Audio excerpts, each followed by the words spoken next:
Feliz sábado, Escola de Profetas. Feliz sábado. Feliz sábado, Benjamin. Feliz sábado, professora Thay. Feliz sábado, Escola de Profetas. Feliz sábado. Feliz sábado para você que está em casa, que Deus te abençoe e te guarde nessa manhã. E eu quero convidar você a orarmos juntos para iniciar nosso culto ao Senhor Deus. Amém. Então vamos ali na frente fazer uma oração? Você pode orar bem? Querido Deus, amado Pai, muito obrigado por hoje. Cuide de nós, nos abençoe, que tenhamos uma vida boa. E também abençoe os hinos que iremos entoar o Teu nome agora. Em nome de Jesus, amém. Amém. Então, como o Benjamin falou, né, nós vamos louvar ao Senhor. Temos muitas coisas para fazer para o Senhor neste dia de hoje. Na verdade, todas as coisas têm que ser voltadas a Deus, não é verdade, bem? Então, nós vamos louvar o Senhor. E que hino que nós vamos louvar Ele?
Filhinha, você tem que ir lá cantar.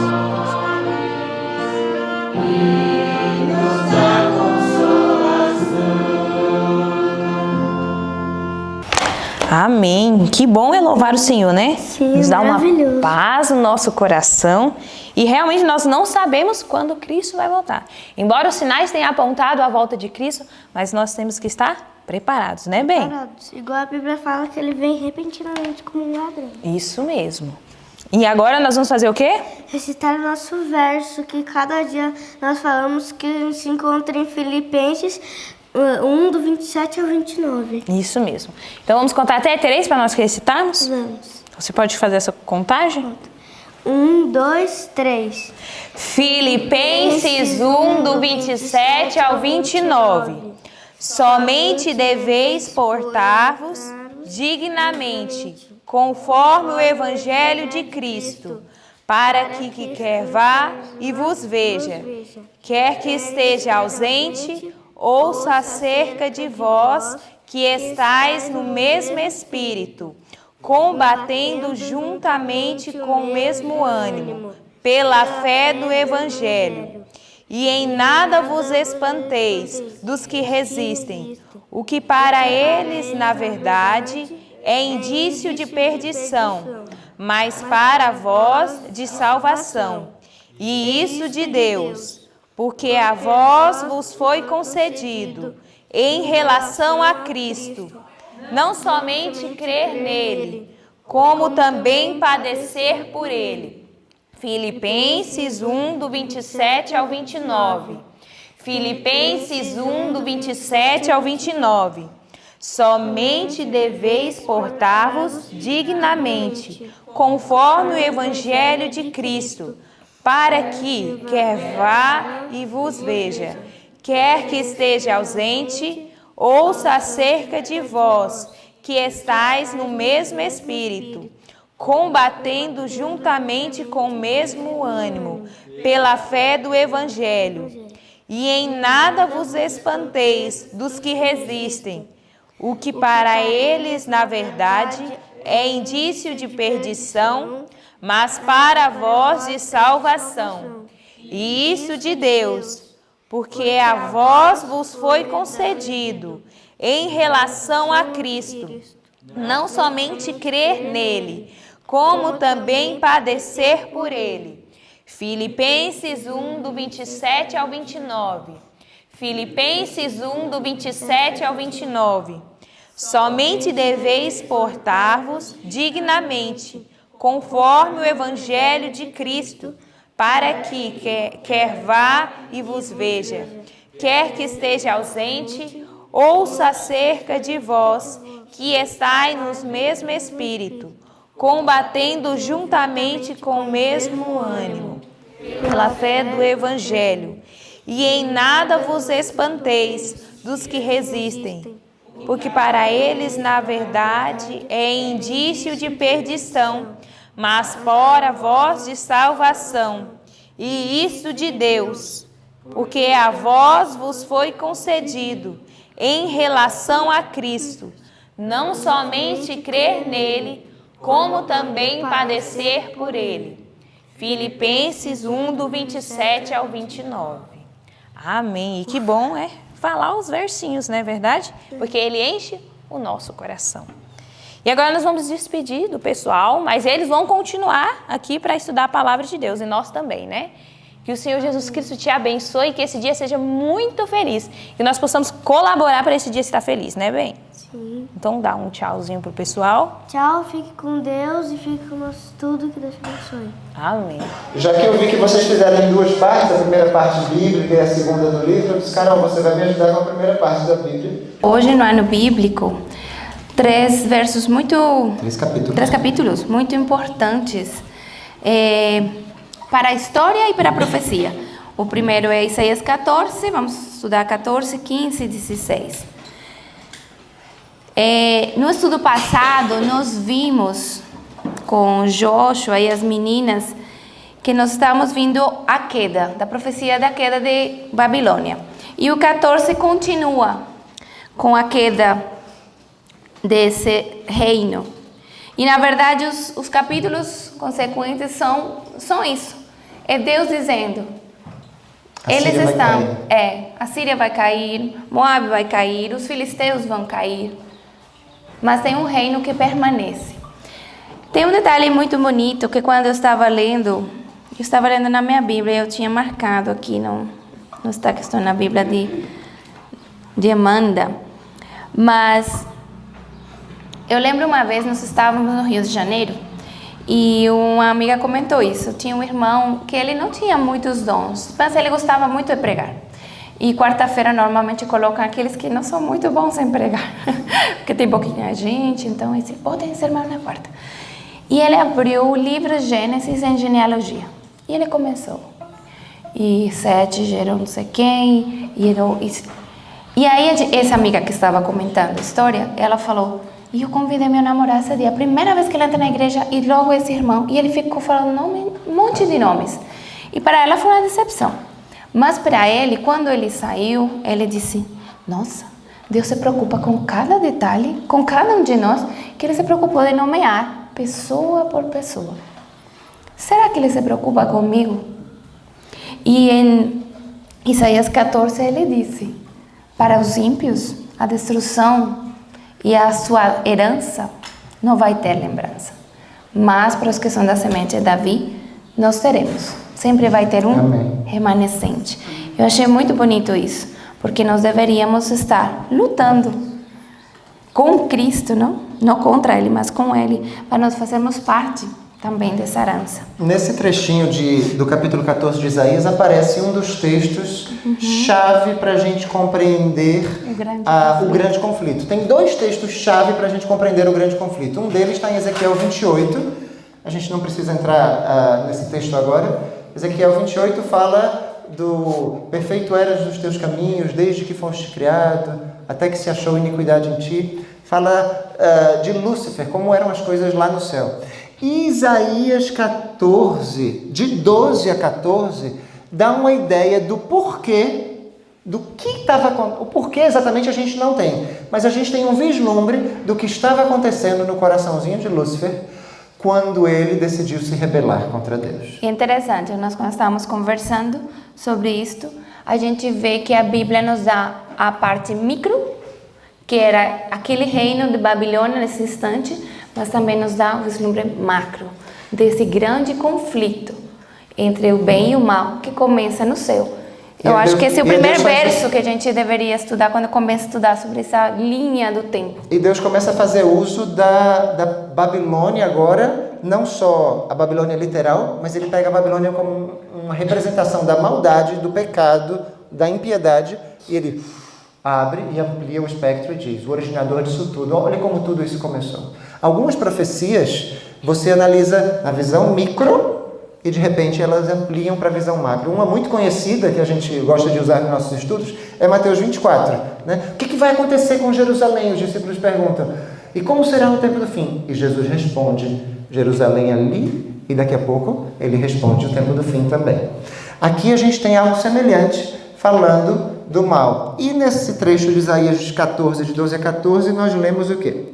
Vamos ler. Como caíste do céu, ó estrela da manhã, filho da alva, como foste lançado por terra, tu que debilitavas as nações. Tu dizias no teu coração, eu subirei ao céu, acima das estrelas de Deus exaltarei o meu trono, e no monte da congregação me assentarei, nas extremidades do norte. Subirei acima das mais altas nuvens e serei semelhante ao Altíssimo. Sabe o que é interessante nesse trecho aqui? Se você parar para analisar direitinho, todos os indicativos são para o alto, né? E para mim, eu. Se você for conjugar os verbos, estão todos primeira pessoa do singular. Eu subirei, eu exaltarei, eu, e sempre para cima, para cima, para cima. Autoexaltação. Satanás precisava de uma coisinha que só Deus tinha. Ele não precisava, mas ele ansiou isso, ele desejou isso. Que era o quê? O trono. Ele se exaltará em qual trono? O meu trono. Ora, se ele quer exaltar o trono dele, alguém precisa sair do trono. Ele queria destronar Deus e sentar-se no trono de Deus. Aí fica fácil para a gente entender, Carol, o que Satanás procurava na Bíblia. Ele procurava duas coisas. Quem se senta no trono tem duas coisas, pelo menos. Adoração. E tem o direito de colocar suas próprias leis.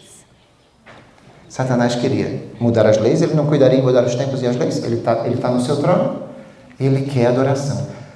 Deus quer adoração de nós? Eu diria assim, para usar a palavrinha mais adequada, Deus espera a adoração de nós. Deus diz assim, é a coisa mais lógica, mais sensata, é você adorar aquele que cuida de você. Aquele que te criou, aquele que te dá as coisas. Então Deus espera a adoração. Mas Satanás, ele quer. E ele quer a qualquer custo. Se você abre a sua Bíblia em Apocalipse 13, ele vai dizer, digam que me adoram. Né? Vamos dizer, eu vou fazer com que me adorem. E no final ele ainda diz assim, se não me adorar, Satanás quer a qualquer custo. Deus espera a adoração. A gente vê outras duas diferenças também do espírito de Satanás para o espírito de Jesus. Isso é só que eu ia falar. Enquanto Satanás disse, eu vou subir, eu vou me colocar acima das nuvens, quando Cristo que estava lá no trono, no céu, sendo adorado, Filipenses 2, de 5 a 11, lembra? Ele começa a descer. Ele se torna... Se esvaziou, se fez homem, né? Morreu morte, foi obediente até a morte e morte de cruz. Aí o que Deus faz? O verso seguinte diz, por isso eu exaltarei. Satanás busca ser exaltado, busca ser exaltado, busca ser exaltado. Aí Deus faz, por isso te lancei fora do monte. E basicamente o que acontece com o restante dos reinos que nós lemos em Isaías 15 e 16, tanto os filisteus como os assírios e os moabitas. Todos esses reis, alguns deles a gente conhece pela linha histórica, que tiveram a oportunidade de acompanhar os reinos de Israel. E o tempo todo eles quiseram exaltação. E Deus disse, vai chegar a sua hora. Porque na realidade não é uma questão de um reino ou de outro, é uma questão de princípios. O princípio da autoexaltação não é um princípio que traz vida, é um princípio que só traz morte. E esse princípio vai acabar. Isso fica para a gente refletir na nossa vida. Será que eu estou operando pelo princípio da humildade de Jesus? E aí ele foi exaltado no final? Ou será que eu estou operando pelo princípio da autoexaltação de Lúcifer? E o fim disso é, eu vou ser lançado fora do monte. Qual princípio está regendo a minha e a sua vida? Isso deve estar na nossa mente. Nos meus gestos, nos meus atos, nos meus pensamentos, nas minhas atitudes. Que princípio rege a minha vida? Porque tudo vai se resumir a esses dois princípios. Ou a autoexaltação, né?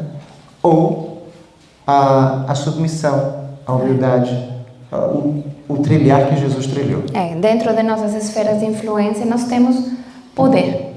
Sim. Como pais nós temos poder. Eu tenho o meu reinozinho em casa, o meu como lar. chefes em nossos trabalhos, não? Vocês têm um grupo de submissão. E como que nós vamos reger? Vai mostrar de que reino somos, que princípios Eu vamos digo reger. que você vai fazer, eu mando que você faça, e se você não fizer, ai de você. Lutero dizia isso. Lutero dizia, eu não tenho tanto medo de Roma. Eu tenho dentro de mim o Papa. Ele dizia O isso. ego. O maior de todos os papas, ele dizia. Então, essa é a nossa luta diária. De nós não queremos nos exaltar, mas queremos exaltar aquele que merece adoração, que é Cristo. Tem mais alguma coisa pontual que você queira falar ou a gente já pode partir para... Podes partir para o capítulo 2. Vamos partir para o capítulo 2 do Desejado de Todas as Nações, que tem muita coisa. Se você quiser ficar aqui comigo, a sua presença é muito importante para nós. Não desligue.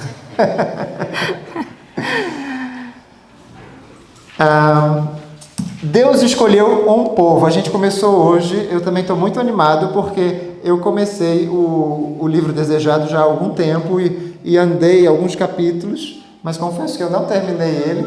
E esse ano eu disse, eu vou resolver terminá-lo, porque ele é muito bom para ler só pontual, aqui e ali, numa meditação. E eu já estou avançando já pelo capítulo 20 e tanto, quase 30, e quando vocês me pediram para falar sobre o capítulo 2, eu fiquei muito feliz. O povo escolhido. A gente viu, o primeiro capítulo foi Deus conosco, foi ontem que a gente viu o Deus conosco, isso. Hoje nós estamos estudando o povo escolhido. E o povo aguardava a vinda do Messias? Sim ou não? Sim, claro que aguardava. Eles estavam ansiosamente buscando o Messias. Já havia um período entre o Antigo e o Novo Testamento, se eu não me engano, de aproximadamente 400 anos. Né? E eles estavam havia uma profecia que o Messias viria. Que profecia era essa que falava da vinda do Messias? Foi dada a Daniel. 70, mas foi justamente nas 69 mesmo que ele viria, né? Tá certo isso. Então eles estavam ansiosos, a profecia estava lá. Talvez alguns deles tivessem isso em mente. Muitos deles talvez tivessem perdido de vista a profecia. Mas a gente sabe que outros povos até, quando a gente vê o nascimento de Jesus, os reis magos, né, que vieram, eles estavam atentos. Alguma coisa está acontecendo no céu.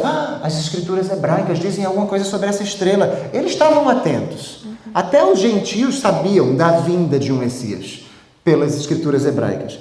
Então, eles aguardavam isso. E Deus tinha escolhido especificamente Israel para conservar entre os homens o conhecimento de sua lei.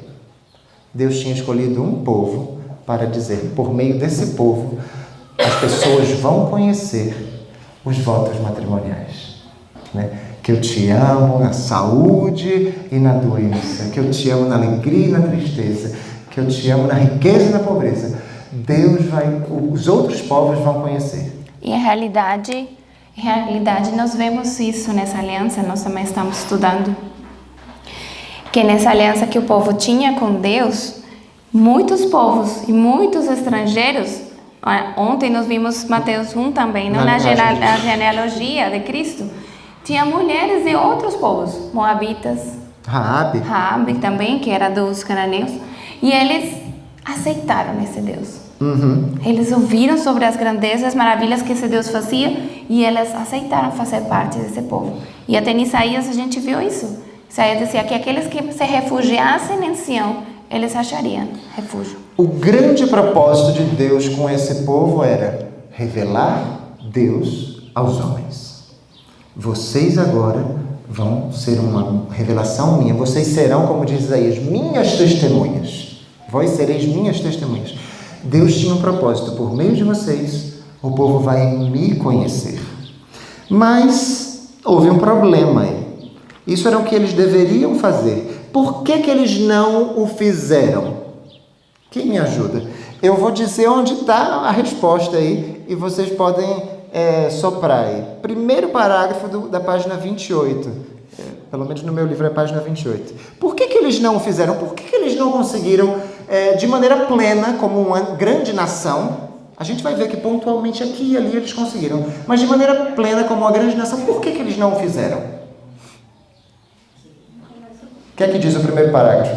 Eu vou ler aqui para ficar mais fácil para quem está nos assistindo também. O primeiro parágrafo diz assim: mas os israelitas fixaram suas esperanças em mundanas grandezas. O que aconteceu? Uma coisa que Jesus diz para a gente também: os cuidados da vida. Eles começaram a olhar para os outros povos. E vocês lembram de histórias? Mas os outros povos têm reis, a gente também quer um rei.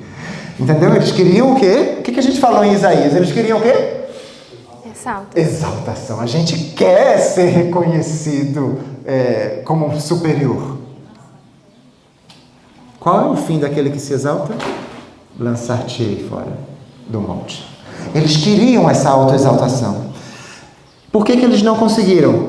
Também diz assim, desde o tempo de sua entrada na terra de Canaã, apartaram-se dos mandamentos de Deus e seguiram os caminhos dos gentios. Toda a reforma, no finalzinho desse parágrafo diz, era seguida de mais profunda apostasia. Tudo que eles buscavam fazer era buscando fazer sem relacionamento com Deus. E quando a gente busca fazer as coisas porque se a gente tem um relacionamento com Deus, a gente não vai buscar autoexaltação. A gente vai buscar o quê? É necessário que Ele cresça e que eu diminua. Mas a autoexaltação não opera assim. A autoexaltação funciona. Não. O único a crescer aqui sou eu. Então a gente tira Deus do trono e a gente procura uma reforma. Só que o que acontece com essas reformas? Geram mais profunda apostasia. Será que ainda hoje a gente padece dessa doença?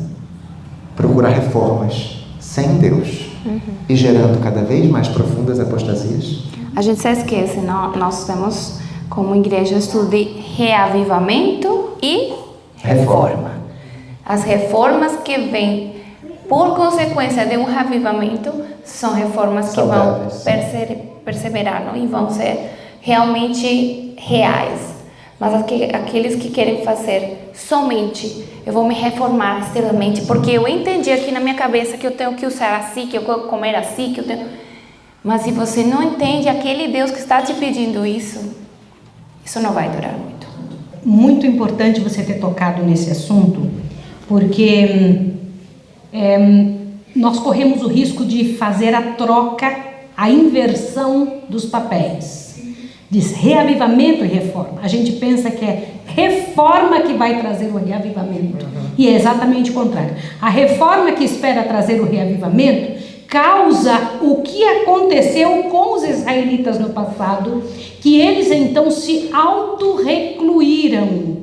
Eles queriam estar tão longe dos pecadores e do pecado que deixaram de ser o sal da terra.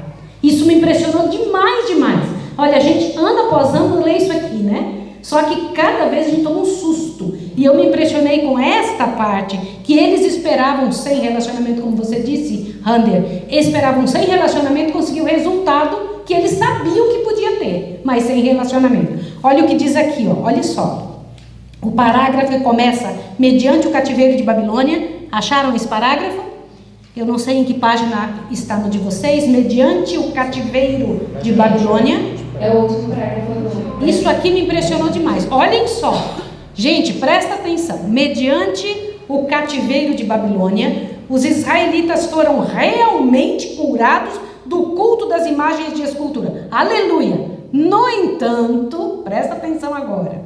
Durante os séculos que se seguiram, sofreram opressão de seus inimigos gentios, até que se firmou neles a convicção de que sua prosperidade dependia da obediência prestada à lei de Deus. Mas, com muitos deles, a obediência não era motivada pelo amor.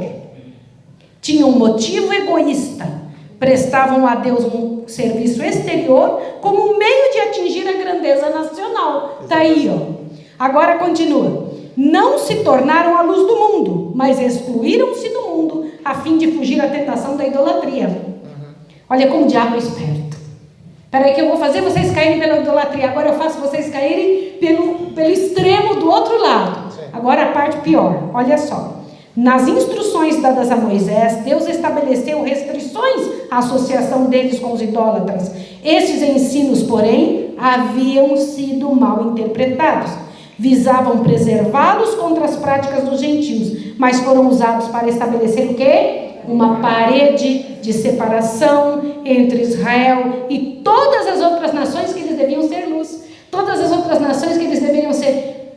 vocês vão abençoar todas as nações da terra. Vocês têm que ser como José, como Daniel, como Abraão. Vocês têm que representar o nome de Deus. E eles então, pelo intuito tão grande de se livrar da possibilidade de se tornarem idólatras, eles acabaram idolatrando até sua própria religião, seu próprio comportamento. Isso me impressionou tanto. Eu falei, meu Deus, nos ajude a não fazer isso.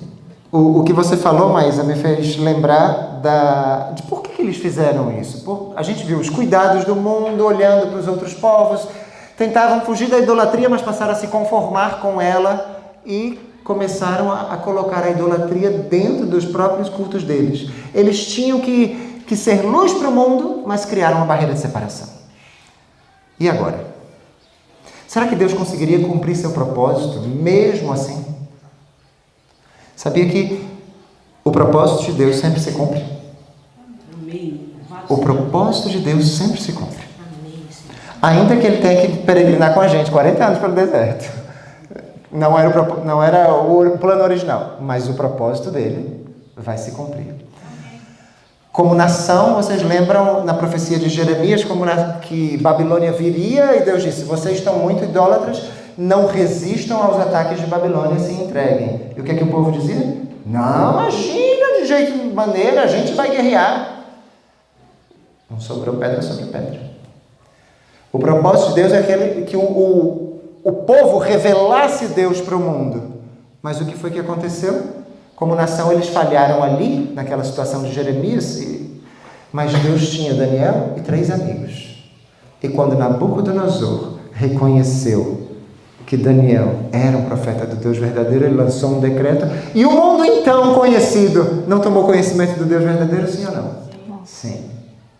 Deus precisa de muita gente.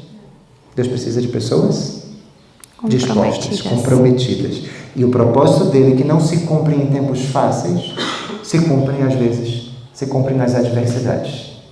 E muitas das vezes as nossas maiores lições nós as extraímos em tempos de adversidade. É ou não é verdade? Mas eu queria falar da ilustração. A ilustração é a seguinte. Imagina Aqui temos as janelas. Aqui temos algumas janelas, aqui, várias janelas. Lindas. E por meio das diversas doutrinas que Deus nos deu, vamos supor que cada uma dessas janelas fosse uma doutrina. E de cada uma dessas doutrinas que Deus nos deu, o propósito era revelar quem? Cristo. Nossa, por meio do sábado eu vejo um Deus Criador que descansou para ficar um tempo só comigo. Por meio de cada doutrina a gente está vendo Jesus Cristo. Só que agora, em vez de eles convidarem as pessoas para ver Jesus Cristo, eles diziam: já viu minha janela de blindex? Transparente, 100%. Vem ver aqui. Olha, tem os arozinhos de alumínio aqui. Ah, isso aqui é bom. É aço inoxidável. Em vez de a gente ver a paisagem que a janela nos levava a ver, eles ficaram focados em quê? Na simbologia. A simbologia já não apontava mais a Cristo. Apontava, mas eles não falavam isso. Era a simbologia pela simbologia. E a essência daquilo deixou de ter vez. Aqui diz isso, não? Mas os judeus perderam a vida espiritual De suas das suas cerimônias. cerimônias, apegando-se a formas mortas. Apegaram-se à janela, a uma forma morta, e perderam de vista a paisagem, o pôr do sol. Que coisa triste. O que mais a gente leu aqui? Que foi muito interessante. Era impossível, com todas as suas minuciosas e enfadonhas injunções que eles colocaram, era impossível guardar a lei. Por que eles colocaram tantas minúcias, tantas injunções? Sabe por quê? É até uma coisa lógica, entre aspas. Aquele povo tinha sido, a gente está vendo aqui, Deus procurou destruir a ruína de quem? Dos babilônios, dos assírios, dos filisteus, dos moabitas. Aquele povo tinha sido, em vários momentos de sua história, escravo de cada um desses povos. Sim ou não? Os hebreus, o povo de Israel. Eles tinham passado por cativeiros assim, com assírios, com babilônios. E eles disseram: não, a gente entendeu que toda vez que a gente desobedece à lei, toda vez que a gente falha, que a gente idolatra outros povos, outros deuses, a gente termina escravo de outros povos. A gente não vai mais cair nessa. Vamos abraçar essa coisa chamada lei. Isso vai ficar bem pertinho de nós. Na verdade, eu vou botar ela aqui num pedestal bem bonito aqui.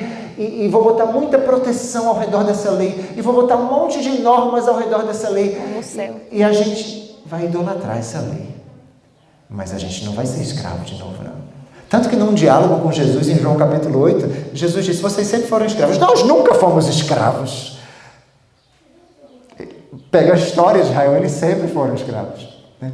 Mas eles não queriam essa coisa, porque eles estavam agora guardando a lei, colocando a lei num pedestal. Mas era uma coisa sem vida. Tanto que Jesus disse: eu não vim para destruir a lei, mas eu vim mostrar como se cumpre, porque vocês estão fazendo tudo errado. Vocês estão colocando a lei num pedestal. Pergunta: será que nós podemos cair no mesmo perigo de colocar a lei num pedestal e colocar as coisas fora de ordem? Será que, como igreja, caímos ao longo de nossa história? Caímos. A gente tem resquícios de ter colocado a lei em primeiro lugar. E em 1888, se você estudar um pouquinho a história da igreja, você vai ver que a ideia era colocar as coisas na sua ordem correta, em sua verdadeira perspectiva. Cristo como o caminho da vida. A lei também ali. Como a coluna. Né? Mas Cristo como a coluna, como o baluarte desse grande templo. Mas você quer falar alguma coisa? Sim. Me impressionou muito, queridos, que essa busca pela santidade, a multidão de cerimônias, ao passo que tinha um coração cheio de orgulho e de hipocrisia, fazia com que eles sentissem até real ciúmes se Deus mostrasse misericórdia aos gentios. Gente, imagine isso. Olha só, não é? Como pode acontecer um negócio desse? De Deus ter piedade desse povo ruim. Eles se sentiam melhores e mais aceitos pelo que faziam.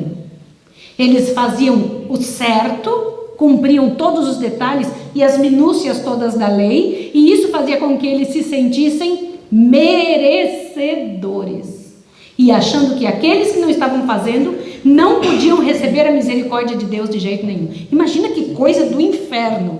Isso tudo Satanás estava preparando espaço no coração deles para eles rejeitarem ao Senhor, para rejeitarem Jesus, que veio o oposto disso tudo. Jesus veio o oposto desse comportamento que Satanás conseguiu fazer de um comportamento que deveria ser o certo, um comportamento satânico. Para você ver que se a gente estiver fazendo certo pelos motivos errados, é um comportamento satânico. Isso.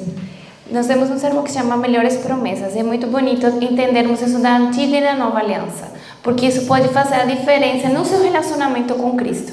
Hoje de manhã, quando a gente estava estudando, a gente vê que a gente tem que se casar. A gente está falando muito sobre casamento, aliança. E aqui ele disse, não? No texto embaixo. Que não era motivada por amor? Isso. Com muitos deles, a obediência não era motivada pelo amor. Página 28. Isso. Quando você quer ser obediente, mas não por amor, eu tenho que fazer isso porque me mandaram. Assim como uma vez quando a criança que está... Então, deixa eu contar a história. Rabugenta. Então, a gente faz Conta a história de um rapaz... como era o nome dele? Emanuel? Eurico. Eurico se casou com uma mulher chamada Linda e Eurico gostava muito dela. E ela também se apaixonou por ele. E ele era diferente, ele abria a porta do carro para ela, ele fazia todas aquelas coisinhas românticas que as mulheres gostam, ele verificava se a temperatura do ar-condicionado estava ideal, ele era tudo que ela sempre sonhou. Ela se entregou para ele, eles se casaram. E depois da lua de mel, quando ela se vira assim, ele está em pé ao lado da cama e com uma folha de papel na mão. Ela achou que era um poema, alguma coisa que ele ia declamar para ela, uma música que ele ia cantar, sei lá. Ela estava toda romantizada. E ele disse, não, olha, eu estive estudando e para o nosso relacionamento dar certo, eu preparei aqui algumas coisas que você deve fazer. Você sabe que eu trabalho às 8 horas da manhã, eu tenho que estar 8 horas em ponto lá, então eu gostaria que você fizesse o café da manhã, mas para mim às 7. Né? Mas corta as frutas assim, em cubinhos, que é como a mamãe corta para mim, que eu estou acostumada a comer assim. E coloca tal coisa. E ele foi colocando várias listazinhas de coisinhas para fazer. Ela foi ficando assombrada com aquilo, mas ela nunca tinha passado pela experiência do casamento, ela achava que aquilo realmente era a felicidade, né? Assustou aquela lista enorme, tinha muitos detalhes, né? Verifica a comida do cachorro também, porque o cachorro tal, e era um monte de coisinhas assim. E quando eu chegar, eu vou verificar isso, aquilo, outro. E ele saiu para trabalhar. E Linda ficava, ai meu Deus, 7 horas da manhã, eu tenho que fazer o café. Como é que eu corto em cubinhos essa maçã? E o tempo todo fazendo as coisas para ele. 8 horas, ele já saiu para o trabalho. Eu tenho que adiantar alguma coisa assim, que ele vai chegar para o almoço, ele gosta de comer tal coisa. E Linda ficava 9 horas, o que é que eu tenho que fazer? 10 horas, o que é que eu tenho que fazer? Meio-dia, o que é que eu tenho que fazer? 6 horas ele está chegando, o que é que eu tenho que deixar a casa toda arrumada, eu tenho que passar pano, ele não pode ver nada sujo. E essa era a vida de Linda. Ver as listinhas, e essas listinhas mudavam de vez em quando, a cada 15 dias, a cada mês, ele achava por bem alterar as coisas. E Linda nesse corre-corre, até que um belo dia ela soube, o telefone tocou fora de hora, um acidente automobilístico, Eurico morreu. A expressão... Quer dizer amém. A expressão não verbal da Linda foi assim: casamento? Nunca mais. Nunca mais. Isso não é pra mim. E as pessoas, mas você é muito jovem, mas foi um acidente, mas ele era assim, mas tem outras pessoas, nem todo mundo é igual, bababá. Passaram-se os anos, Linda encontra outra pessoa, Emanuel encantou Linda. Emanuel também abria a porta do carro, também verificava a temperatura do ar-condicionado. Emanuel fazia todas essas coisinhas. Linda estava meio ressabiada, mas Linda se entregou a Emanuel. E depois da lua de mel, quando ela se espreguiça e olha para o lado da cama, adivinha? Emanuel estava do lado da cama com a lista, com um papel na mão. E ela pegou o papel da mão dele, rasgou e disse, não. E ela disse assim, não, eu tinha preparado um poema para você. Emanuel era diferente. E essas coisas da vida, eles tiveram que fazer uma mudança. E quando ela foi ajuntar as coisas, ela viu no sótão, num baú velho, as listas antigas do Eurico. E ficou vendo assim. E ela parou. Não tem isso quando a gente faz mudança, que a gente vê uns álbuns de fotos, algumas coisas, a gente para tudo e fica voltando no passado. Ela voltou ao passado e ela ficou ouvindo todas aquelas listas. E sabe o que vinha à mente dela? Linda fazia exatamente todas as coisas que fazia para Eurico, e era um fardo, ela fazia para Emanuel. Mas não era mais um peso. Qual é a diferença? Relacionamento. Amor. fazia em resposta a um ato de amor para Emanuel. Porque Emanuel se dava tudo por ela. Ele ainda fazia em resposta a um ato de amor. As coisas só têm valor para Deus se forem em resposta a um ato de amor. Foi isso que a nação de Israel não conseguiu fazer e que Jesus veio dar a maior de todas as demonstrações de amor que jamais esse mundo viu e verá. A morte de seu filho na cruz. Que Deus nos abençoe. Amém. Vamos cantar uma musiquinha? A mesma ou outra? A mesma.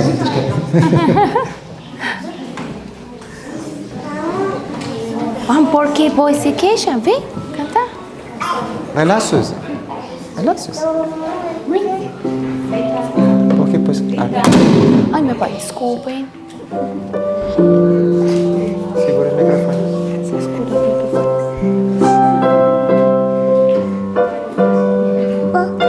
A dormir, vem. Vai, Suzy. Mas tá, a dormidinha. Porque pois se queixa o homem vivente. Fica lá, então. Porque pois se queixa o homem vivente. Queixe-se cada um dos seus próprios pecados. Queixe-se cada um dos seus próprios pecados. Ai, estou com sono. Está muito quente hoje. É sempre culpa dela. Foi ela que começou. Não.